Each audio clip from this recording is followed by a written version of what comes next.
this guy who emails us, is there a lot of Islamophobia and bigotry directed at Muslims unfairly? Yes. Does that mean Sam Harris is a bigot because he criticizes the ideas of Islam? No. And talks about the numbers of subscribers to those ideas? No. But that's not where he stops. Right.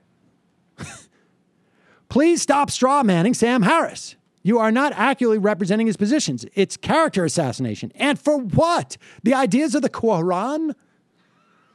Are you serious? Matt Binder is just an idiot. This is my favorite part of the He gives the most inaccurate summaries of news stories I've ever heard. Michael Brooks's seems to be full of pompous bluster, under which a paper-thin wafer of substance sometimes seeps out. Wait, hold on one second. Before you go for the cheap joke, could you read that again? I like the white wafer thin of what? You seem to be full of pompous bluster, under which a paper-thin wafer of substance sometimes seeps out. That's a weird... It's a little awkward juxtaposition. I want to know why he wasted all Please, Michael, stop asserting your expertise on subjects you are not well informed about. Wallahu Akbar. Why do you waste all his vocabulary on Michael and all now, I got? And how about the fact... Because you are just an This is hilarious. How about the fact that Dan Carlin thinks the U.S. shouldn't even intervene to prevent genocide? So let's just adopt his non-interventionist viewpoint. Well, look, I disagree, although I think his point is definitely worth arguing as to whether or not any of our interventions ever work out well. But I think my position on this in terms of the UN and whatnot is well established. But here's what's not dangerous about Dan Carlin's call for non-intervention in all situations, if that's really what he's doing. No groups are going to be spied upon. I mean, I don't know if you heard that story about the Fort Dix 5, but there are 2 guys in prison for life, leaving behind about 8 kids for nothing. Sam Harris isn't directly responsible for that, but he creates an environment where that is possible, where nobody gives a crap. And I can assure you,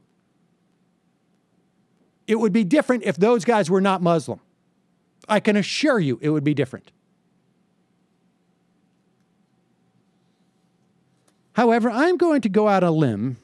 I think the U.S., whose evil deeds are too numerous to mention, should stop doing evil things in the world. However, I'm going to go out on a limb and guess that you're in support of liberal values, such as free speech, equality of the sexes, tolerance of different religious beliefs, tolerance of other races, tolerance of other sexual orientations. I bet you even think the U.S. should intervene in cases like Rwanda and Darfur. Are you a neocon?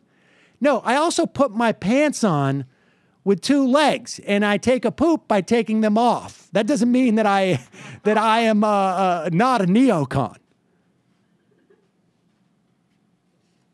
Everything you just talked about there, I could also spend a long time, every day if I need to, talking about what's going on in the settlers projects in the West Bank, or amongst the Hasidim, the ultra-Orthodox in Israel. I could spend every day talking about those people in the exact same way Sam Harris does, if it was really about free speech, equality of the sexes, tolerance of different religious beliefs, tolerance of other races, tolerance of other sexual orientations. And then he goes on to complain about Reza Aslan. They're bête noir. There you go. Can I just add really? I guess I feel. Oh my God! Here we go. Yeah. Can I share? Here comes the wafer thin. Paper. What is it? Paper thin. Wafer thin. Wafer thin whiffs of substance. Yeah. Go ahead. Well, if I may, indubitably. But I don't understand. And I know that it makes no difference saying this because that these people are fans of Sam Harris, and that's basically the bottom line.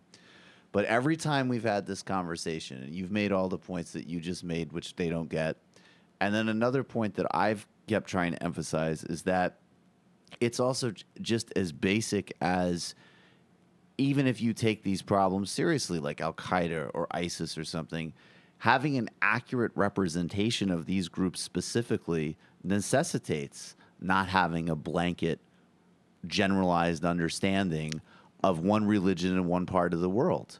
And when you get like at ISIS, we talked about those documents that Der Spiegel reported on, how a lot of the funding behind that group is really ex-Ba'athist intelligence officers, how that has a lot to do with reconstituting power structures in Iraq. And you can just say again and again and again that it's straw manning or it's unfair. But all I've ever said about Sam Harris is I've said he does make blanket generalizations and overstatements, and he supports policies that makes the problem worse.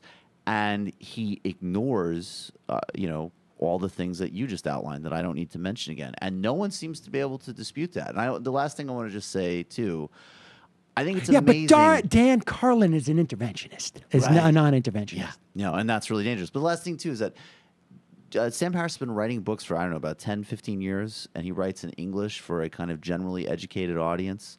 And apparently understanding him is basically impossible, and there's many interpretations of this guy's writing. But the Quran, of who I'm sure almost none of these people writing in speaks Arabic or has ever studied this in any type of academic setting. Easy peasy. Easy. No challenge there. A couple thousand-year-old religious text interpreted by over 1 billion people across the entire globe. Pretty straightforward. But Sam Harris's, airport reading on atheism, tough that's a hard road. Yeah. I mean, give me a fucking break. And like we're talking about, what was it, pompousness? Your pompousness? Or that was pretty pompous. Your pompous bluster. What's the name of Sam Harris's podcast? Is it, wait. What is it? Re-inquiry or something? What is the name of his podcast? It is Waking Up. Oh, Waking Up. I wonder if is that about getting up in the morning? Or is that about somebody whose pompous bluster says, I'm going to make you take the blue pill or whatever it is, the pill that Neo gave to whatever that guy's name is. The pill that keeps you... the red pill. The red pill. No, it is the blue pill, because the pill that keeps you from ever having to read a history book or a political economy book. I find pompous bluster be serious. And also, I'm going to open your eyes to the truth. Alex Jones was pissed because he couldn't use that title, incidentally.